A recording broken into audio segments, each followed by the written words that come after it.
7월 11일 아가서 2장 10절로 14절 말씀을 가지고 우리 함께 가자라는 제목으로 말씀을 나누도록 하겠습니다. 2012년도에 개봉한 한국 영화 중에 페이스메이커라는 영화가 있습니다. 크게 흥행하지는 못했지만 이 페이스메이커라는 직업을 소개하기도 하고 또 우리가 잘 모르는 그런 스포츠 세계에 주연이 아니라 조연과 같이 자신의 주어진 역할을 하는 그런 직업을 소개하는 그런 영화였습니다. 그들의 나름의 갈등 그리고 고민 그러면서도 품고 있는 소망, 바램 뭐 이런 것들을 녹여서 페이스메이커라는 영화가 개봉을 했습니다.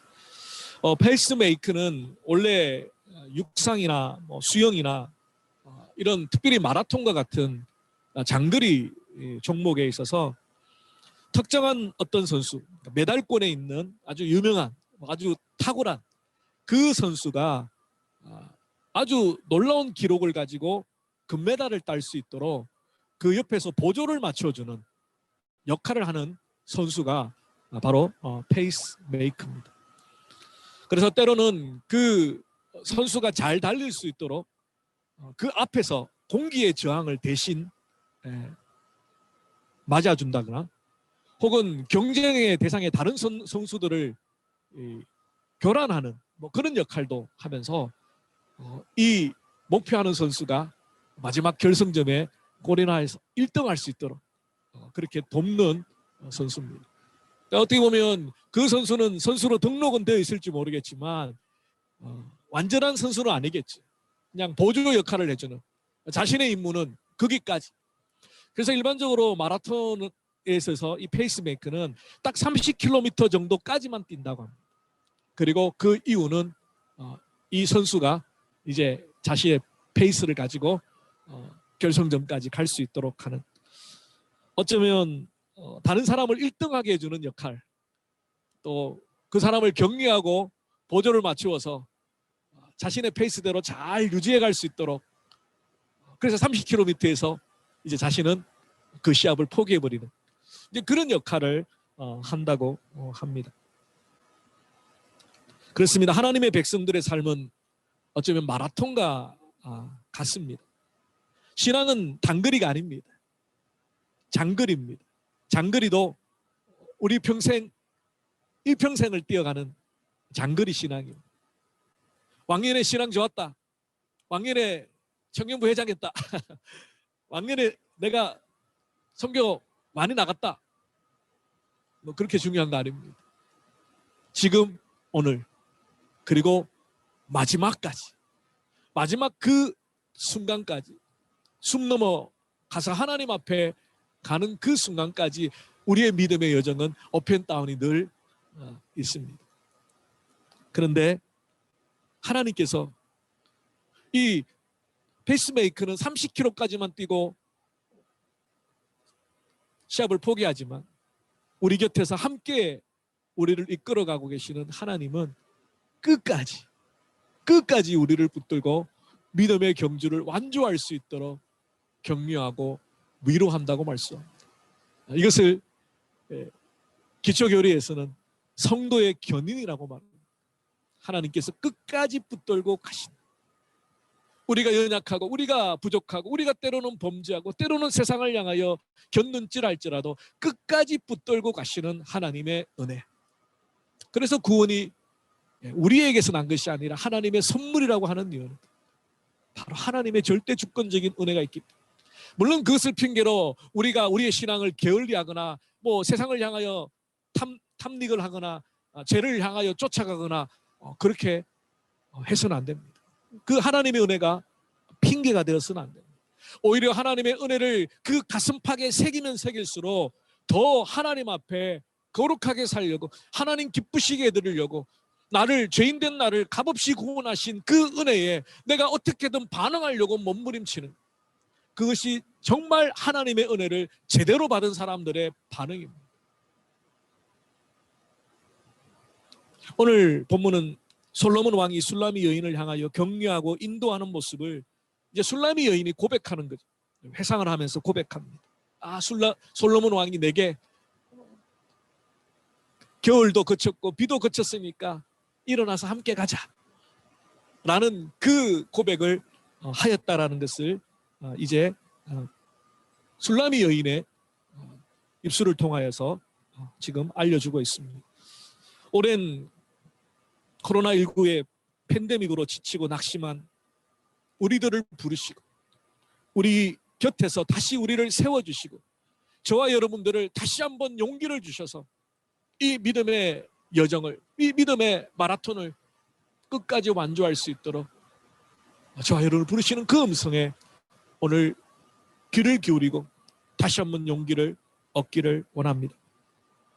솔로몬 왕은 술라미 여인을 향해서 두 번이나 반복하여 고백합니다. 10절과 11절 말씀이죠. 나의 사랑, 나의 어여쁜 자여, 일어나서 함께 가자. 사실 하나님께서 우리를 부르실 때에 우리를 향하여 어여쁘다, 내 사랑이라고 고백하는 그것은 물론 예쁘신 분도 있고 잘나신 분도 있지만 하나님이 영적으로 보셨을 때 우리가 하나님 앞에 내세울 수 있는 것은 아무것도 없습니다. 아담과 하와의 타락 이후로 우리 속에는 죄성이 있고요. 이 죄의 소욕을 따라 살고자 하는 욕망들이 있고요. 하나님을 만나기 전에, 하나님을 진정으로 믿기 전에 이미 세상 가운데 세상의 방식과 세상의 가치관과 세상의 우선순위를 살다가 하나님을 만났기 때문에 우리 속에서는 계속해서 빠져나가야 되는 세상의 것들이 있습니다. 하나님이 기뻐하시지 않는 그런 욕심과 욕망과 죄성들이, 정욕들이, 교만들이, 악함들이 있다는 거예요. 그럼에도 불구하고 하나님께서 우리를 보실 때 어여쁜 자라고 내 사랑이라고 부르십니다. 바로 하나님의 백성, 우리 가운데 있는 예수 그리스도를 향한 그 십자가 보혈의 믿음을 보시고 어여쁘다고 말씀하십니다. 존귀한 자라고 말씀하십니다. 그래서 하나님이 우리를 향한 사랑이 변함이 없다는 겁니다. 우리가 하나님의 사랑을 받을 만한 자격과 조건을 갖추었기 때문에 하나님이 어여쁜 자다 하신다면 12번도, 하루에 12번도 더 바뀌겠죠. 우리의 감정은 늘 업앤다운이 있고 우리의 신앙의 행동은 늘 업앤다운이 있고 하나님을 향한 우리의 반응도 늘 업앤다운이 있죠. 좋을 때는 몰라요. 편안하고 안락하고 모든 것이 잘 될 때는 잘 몰라요. 시련이 오고 시험이 오고 질병이 오고 사업에 어려움이 오고 고통이 오면 이제 그 믿음이 하나님을 향한 믿음 드러나기 시작한다는 거예요. 솔로몬 왕을 향하여 사랑병으로 인하여 지쳐있는 그 술라미 여인을 독려하고 있습니다. 추운 겨울에 비바람 때문에 움츠려 있던 술라미 여인을 응원합니다. 11절 말씀이죠. 겨울도 지나고 비도 그쳤고 지면에는 꽃이 피고 새가 노래할 때가 이르렀는데 비둘기의 소리가 우리 땅에 들리는구나. 일반적으로 팔레스타인 이 땅의 겨울은 멜번하고 좀 비슷한 것 같아요. 기압이 불규칙해서 비가 자주 옵니다. 거기는 우기가 이제 겨울이죠. 멜번과 비슷한 것 같아요.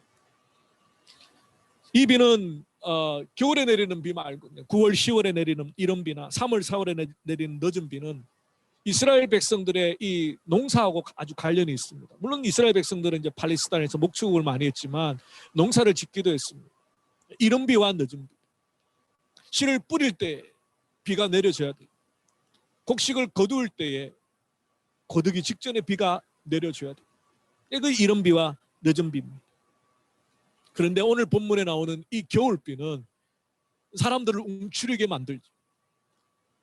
그래서 마음이 꽁꽁 다치고 또 몸이 경직되게 만들고 몸이 경직되니까 마음도 경직돼. 얼씨년스러운 추적추적 내리는 겨울비. 이상하게 방학 때는 날씨가 좋다가요. 개학 때만 되면 비가 옵니다. 그죠? 날씨 안 보셨습니까? 이제 내일부터 아이들이 이제 텀 3 계약을 하잖아요. 예. 아이들 이제 픽업하고 드롭하고 비가 오면 뭐 옷도 젖고 막 정신 없지 않습니까?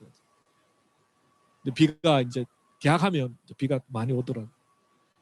이런 추운 겨울 그 비바람 뭐 이런 것들이 사실은 팔레스타인 지역의 지형적인 특징이라고 합니다.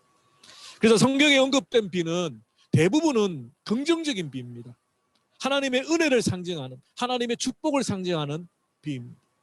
지난번에도 한번 말씀드렸던 것처럼 정말 하나님이 주시고자 하는 젖과 꿀이 흐르는 땅은 그 당시에는 나일강 주기적으로 범람함으로 옥토가 생길 수 있는 땅을 가진 나라는 이집트입니다. 근데 하나님은 그 땅이 아니라 팔레스타인을 약속의 땅으로 주셨죠. 그리고 젖과 꿀이 흐르는 땅이라고 말씀하셨습니다. 왜냐하면 하나님께서 비를 내리신다면 그 땅은 축복. 하나님이 비를 내리시지 아니하면 이스라엘 백성들이 우상을 섬기고 하나님의 율법의 말씀을 거슬려 악한 길로 나갈 때 하늘 문을 닫으시고 비를 내리시지 아니하면 그 땅은 고통의 땅입니다. 광야의 땅이 됩니다. 그러나 하나님께서 비를 내리시기만 한다면 그 땅은 젖과 꿀이 흐르는 땅. 그래서 진짜 축복의 땅은 이집트가 아니라 하나님이 붙들고 가셔야 하나님이 하나님으로 인정받는 땅이 바로 젖과 꿀이 흐르는 축복의 땅입니다. 하나님 없이는 내가 살 수 없어 라는 고백을 할 수밖에 없는 척박한 땅. 고개를 들어 하늘에서 비를 내려주시기를 기도하고 소망하며 하나님께만 내 전부를 믿고 맡기는 그 땅. 그 땅이 축복의 땅이에요. 그게 잘 먹고 잘 살았을가 아니라 하나님이 우리의 기업이기 때문에 까불하게 하셨던 약속처럼 내가 사실은 너의 기업이야. 내가 너의 기업. 호세아 6장 3절 말씀 보면 그러므로 우리가 여호와를 알자 힘써 여호와를 알자 그의 나타나심은 새벽빛같이 어김없나니 비와 같이 땅을 적시는 늦은 비와 같이 우리에게 임하시리라. 이스라엘 백성들을 향하신 하나님의 그 회복의 은혜를 비에다가 비유를 한 겁니다. 비가 꽉 내리시다. 뿐만 아니라 요엘서 말씀도 마찬가지입니다. 요엘서 2장 23절에도 보면 시온의 자녀들아 너희는 너희 여호와로 말미암아 기뻐하며 즐거워할지어다. 그가 너희를 위하여 비를 내리시되 이런 비를 너희에게 적당하게 주시리니 이런 비와 늦은 비가 예전과 같을 것이라. 하나님께서 다시 한번 이스라엘 회복을 약속하여 주십니다. 포로로 끌려가고 온통 엉망이 되었던 그 땅에 하나님이 다시 한번 회복의 은혜를 주실 때에 바로 이른 비와 늦은 비, 적당한 비를 주시겠다. 농사 지을 때 비가 좋지만 적당히 내려야 된다. 너무 많아도 너무 적어도 때를 따라 돕는 은혜를 주시는 그 모티브를 비라는 이 모티브를 가지고 구약은 설명하고 있습니다. 그러므로 구약 성경의 대부분의 비는 이런 긍정적인 의미의 비입니다. 그러나 오늘 아가서에 나오는 이 비는 겨울비입니다. 겨울비. 추적추적 내리는 온통 꽁꽁 얼어붙게 만들고 바깥에 나가지 못하고 그냥 움츠려 있는 그런 모습으로 사람들의 마음을 꽁꽁 닫게 만듭니다.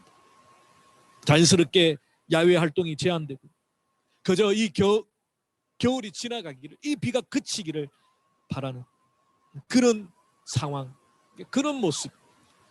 그때에 어느새 봄이 다가왔고 솔로몬 왕은 지쳐있는 움츠려있는 술라미 여인을 향하여 두 손을 뻗습니다. 나의 사랑 어여쁜 자야 일어나 함께 가자. 일어나 함께 가자. 그렇습니다. 겨울비는 어쩌면 우리 인생의 시련과 고난을 비유할지 모르겠습니다. 그리스도인들도 하나님과 동행하지만 이 땅에 현실적인 어려움과 아픔과 시련들이 있습니다. 예수를 잘 믿어도 하나님 앞에 기도 시간을 정하고 신실하게 믿음을 지키려고 애쓰는 하나님의 백성들도 시련과 고난과 아픔과 억울함들이 경험되어집니다. 그러나 우리는 우리 혼자가 아니라 여러분 혼자가 아니라 여러분을 너무 사랑하시고, 그리고 여러분 곁에 함께 계시며, 어떤 경우에도 여러분의 손을 놓지 않으시는 강한 하나님의 오른손이 저와 여러분을 붙들고 우리 곁에서, 바로 곁에서 걸어가고 계시다는 것입니다. 오늘 솔로몬 왕의 이 모습은 바로 하나님께서 하나님의 백성들을 향하여 외치시는 소리. 이제 인생의 고난과 어려움과 역경들 다 지나가 이제 봄이 왔으니 함께 일어나 가자. 우리는 긴 겨울을 지나면서 이 겨울이 언제 끝날까? 인생의 고난의 비를 맞으면서 이 비가 언제 그칠까?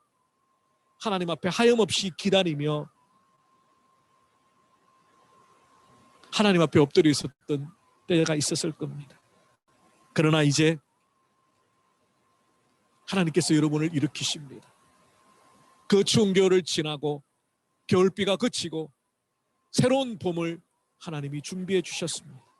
그 하나님을 믿고 의지하며 일어나시기를 바랍니다. 믿음의 사람들도 어려움이 오면 그냥 확 주저앉아요.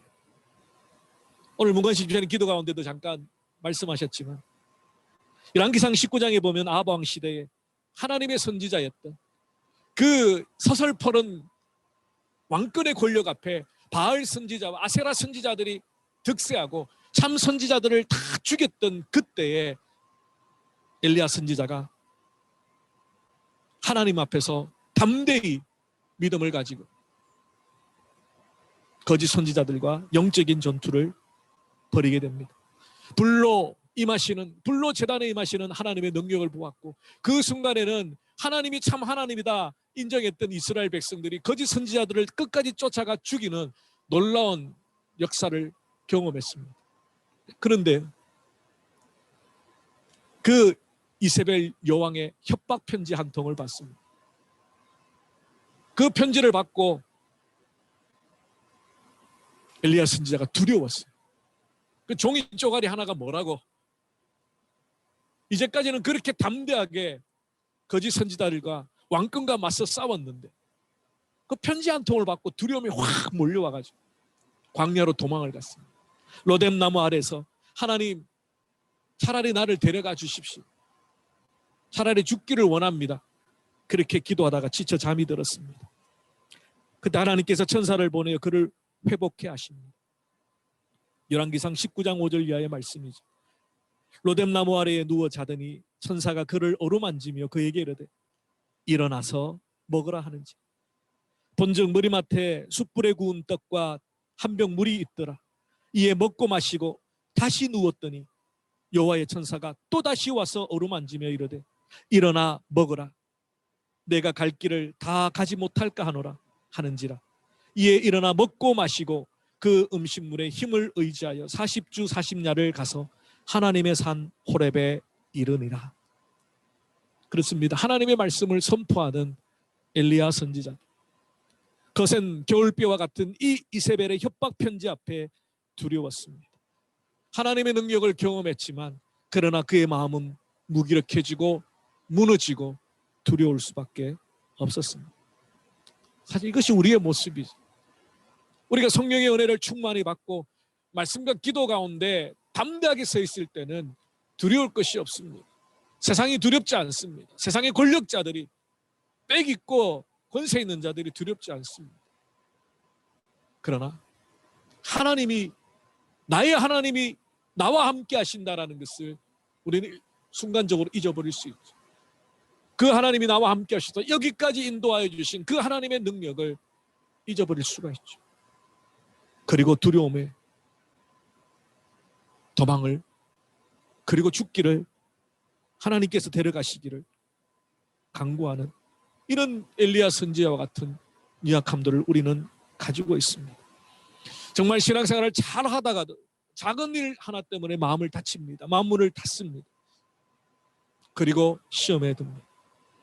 지금은 코로나 때문에 마스크를 쓰시고 성도님들이 이렇게 대하지만 코로나 전에는 강례상에서 성도님들의 얼굴을 보면 어느 정도는 파악이 됩니다.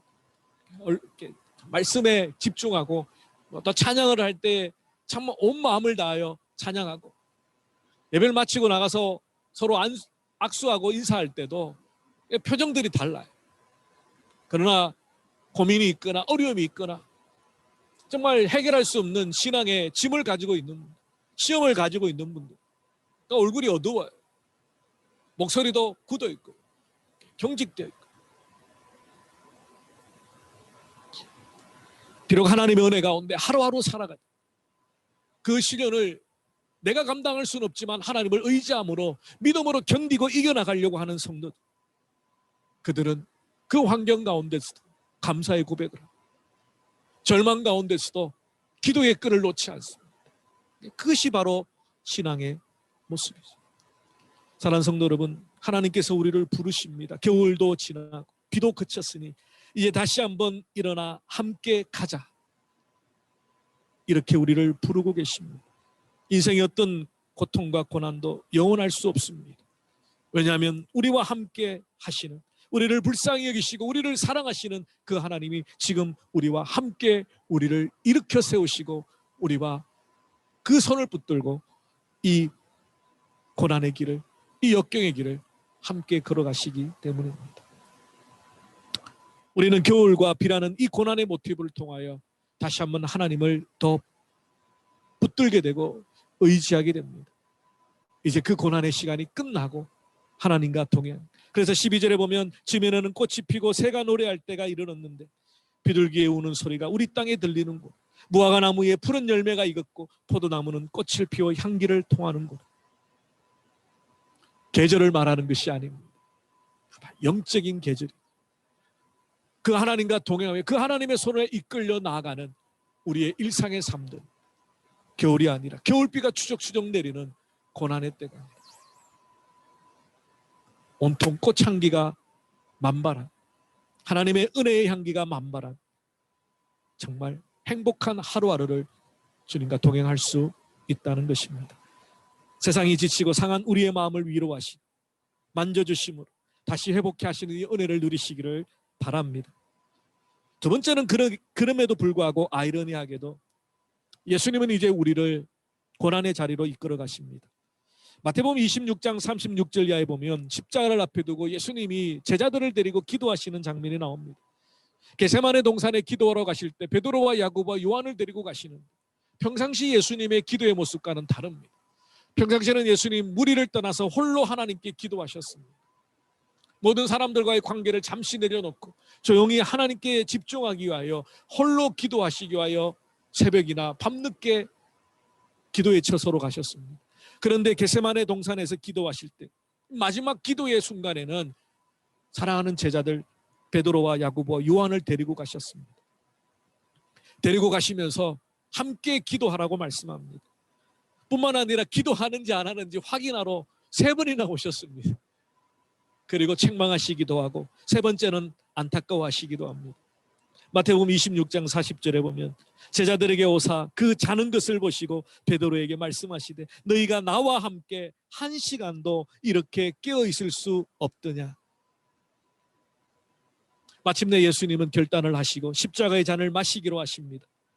가룟 유다가 예수님을 팔고 제사장의 하인들이 예수님을 잡기 위하여 그 밤에 겟세마네로 올라오는 것을 알게 되셨습니다. 그 긴박한 순간에 예수님이 또 이 3명의 제자들에게 이렇게 요청하십니다. 46절 말씀이죠. 일어나라, 함께 가자. 보라, 나를 파는 자가 가까이 왔느니라. 예수님은 하나님의 아들이시지만 우리와 같은 인간의 성정을 가지고 오셨습니다. 그리고 그 마지막 십자가를 결정해야 될 겟세마네 동산의 기도에, 그 기도의 자리는 혼자 가고 싶지 않으셨던 것 같아요. 베드로와 야고보와 요한 3년을 함께 예수님과 동고동락하며 함께 복음을 전하며 하나님의 나를 꿈꿨던 그들을 데리고 가서 나를 위해 기도 좀 해줘라. 너희들이 기도해야 이 시험의 때를 이겨나갈 수 있다. 그런데 제자들은 육신이 연약하여 그 밤에 잠을 자고 말았습니다. 마지막 가룟 유다가 잡으러 왔을 때도 같이 가줄 수 있니? 함께 가자. 함께 가자. 요한복음 보면 예수님께서 오병이의 기적을 행하시고 사람들이 예수님을 오해하죠. 민심의 문제, 먹고 사는 문제 해결해 줄 새로운 대통령으로 예수님을 추앙하려고 합니다. 그때 예수님이 너무너무 안타까워서 육신의 떡을 주려고 한 게 아니라 사실은 하늘의 영생의 말씀을 주려고 왔다. 그러면서 너희들은 나를 먹고 나를 마시라. 하늘로부터 온 떡에 대해서 말씀해 주십니다. 그 이야기를 듣고 무리들이 다 떠나갑니다. 이상한 사람이네. 우리가 바라는 것은 육신의 떡인데 하늘의 떡을 먹고 마시래. 무슨 이야기야? 다 떠나가고 예수님께서 제자들에게 묻습니다. 너희들도 가려는 애. 그때 베드로가 고백하죠. 영생의 말씀이 주께 있는데 어디를 가겠습니까? 그러나 마태복음 이 마지막 겟세마네 동산에 이 26장에서는 예수님께서 같이 가자라고 나와 함께 해줄 수 있니? 그 떨리는 그 체포의 현장에 나와 함께 가줄 수 있니? 근데 결국은 그렇게 하지 못하고 다 도망가 버렸죠. 아시는 것처럼 계집종 앞에서 예수님을 3번이나 부인하기도 하고 멀찌감치 도망가기도 하고 예수님께서 저와 여러분을 십자가의 좁은 길 좁은 문으로 부르십니다. 예수님이 먼저 걸어가셨던 그 고난의 길로 우리를 부르십니다. 함께 가자. 함께 가자. 그렇습니다. 진정한 사랑은 함께하는 것입니다. 고통과 고난이 와도 나 몰라라 도망가는 것이 아니라 두 손을 잡고 함께 견디자는 것. 이것이 진정한 사랑입니다. 예수님은 그 최소한의 사랑을 베드로와 야고보와 요한에게 원합니다. 그들은 예수님만 홀로 두고 도망을 가버렸습니다. 어쩌면 이들의 모습이 저와 여러분의 모습은 아닌가. 시험에 들지 않도록 깨어 기도하라는 예수님의 말씀을 예면하고 육신의 연약함을 핑계삼아 깊은 영적인 잠에 취해 있는 우리의 모습은 아닐까. 두렵고 떨림으로 십자가의 길을 먼저 가신 그 주님이 우리를 따라오라고 부르시는, 누구든지 나를 따라오는 날마다 자기를 부인하고 제 십자가를 지고 나를 따를 것이라, 그렇게 그 영광의 자리로 우리를 초대하시는, 넓은 문 넓은 길은 쉽고 평탄하여 찾는 사람들이 많지만 그 끝은 결국 멸망. 좁은 길 좁은 문은 찾는 사람들이 없고 그 길이 협착하고 울퉁불퉁하여 찾는 사람이 적지만 그 끝은 생명의 길이다. 우리는 그 길로 가기로 고백하고 결단하고 다짐하고 이 예배 자리에 있는 줄로 압니다. 주님께서 우리에게 다시 한번 일어나라고 말씀합니다. 회복을 넘어서 이제 십자가의 고난의 자리, 주님과 같은 그 희생의 자리로 우리를 부르고 계십니다. 일어나 함께 가자. 내가 함께 해줄게. 말씀을 정리하겠습니다. 사랑하는 성도 여러분, 혹시 인생의 겨울과 같은 어려운 때를 지나고 있습니까? 차가운 비바람 속에 있는 것처럼 고통과 고난을 토로하고 있습니까? 우리를 회복시키시고 위로하시고 새로운 봄날을 향하여 함께 나아가자고 우리를 부르시는 하나님의 음성을 듣고 다시 한번 일어나시기를 원합니다. 코로나19가 우리의 신앙의 여정에 걸림돌이 아니라 핑계거리가 아니라 이것을 딛고 다시 한번 일어나 주님과 함께 주님이 부르신 그 생명의 길, 그 마지막 고난의 십자가의 영광을 바라보면서 우리의 신앙의 여정을 마칠 수 있기를 바랍니다. 우리에게 있는 페이스메이킹, 그 하나님은 30km 달리다가 우리 홀로 내버려 두고 사라지시는 분이 아니라 우리가 마지막 결성전, 저 하나님의 품에 안기는 최후의 승리를 얻을 때까지 오늘도 우리 곁에 서서 우리를 격려하고 위로하며 함께 가자라 그 영광의 자리로 이끌어 가십니다. 그 주님의 손을 붙들고 오늘도 이번 주간도 우리 남은 여생도 이 믿음의 경주를 완주하는 저와 여러분이 되시기를 주님의 이름으로 축원합니다. 기도하겠습니다. 살아계신 주님 감사합니다.